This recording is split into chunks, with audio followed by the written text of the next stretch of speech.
It began with tension so thick, you could almost feel it through the television screens across America. The Senate hearing room was packed, journalists scribbling furiously, cameras flashing, and the quiet hum of whispers echoing through the hall. Everyone knew that something big was about to unfold, but no one, not even the most seasoned political watchers, could have predicted what Senator John Kennedy was about to do that day. Adam Schiff, known for his sharp rhetoric and commanding tone, had been leading the discussion for hours. His voice, calm yet authoritative, carried a sense of control, a control he wasn't willing to lose. But when it was Senator Kennedy's turn to speak, Schiff seemed uneasy. Perhaps he knew that Kennedy had a way of cutting through political noise like a blade through glass, that behind the Southern charm and the gentle humor was a man who spoke truth without fear.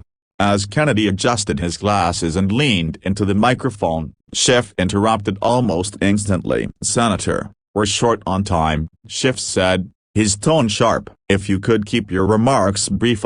But Kennedy didn't flinch. He looked up, paused for a moment, and smiled that slow, disarming smile he was famous for. "Well, Congressman," he said in his Louisiana drawl, "the truth don't take long to tell a broken bar unless someone's trying hard not to hear it." The room fell silent. Cameras stopped clicking. Schiff blinked, taken aback. Kennedy continued, his voice firm but calm. "See, what we're discussing today isn't about party lines or political victories. It's about honesty, about standing up for people who feel unheard. Folks back home, they don't speak in talking points. They speak from the heart, and I reckon that's what's missing in this room." Schiff tried to interject again, but Kennedy raised his hand gently. "No, let me finish," he said, his tone steady. "Because I think America's tired of polished speeches and empty promises. They're looking for truth, even if it's uncomfortable. And if truth makes some people nervous, maybe that's exactly the sign we need more of it." The chamber erupted in murmurs. Some senators nodded, others shifted uncomfortably. Schiff's expression tightened, but Kennedy wasn't done. "Let me tell you something, Mr. Chairman," Kennedy said,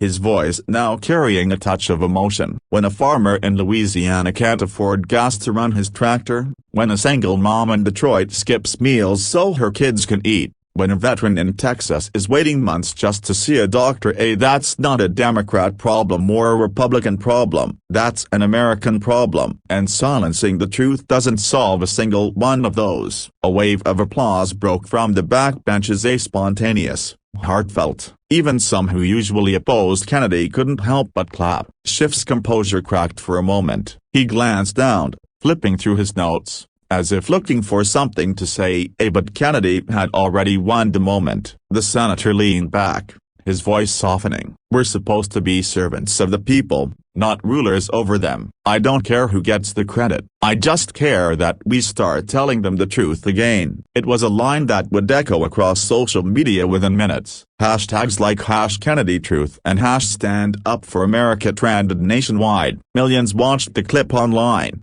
some with tears in their eyes, others with newfound respect for a man who dared to speak from the heart in a place where truth was often filtered and rehearsed.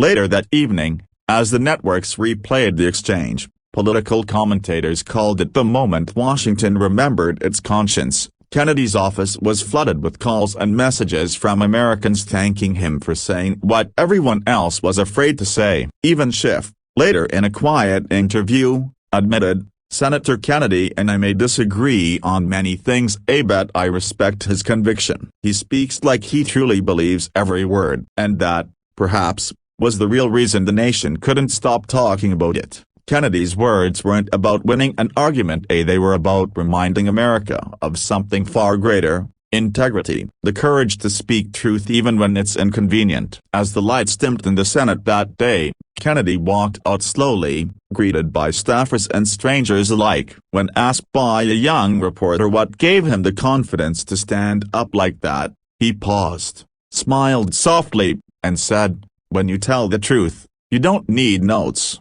That single sentence became the closing line of countless news reports and viral videos. But more than that, it became a message, a reminder that in times of division, the power of truth, courage, and heart can still unite a nation.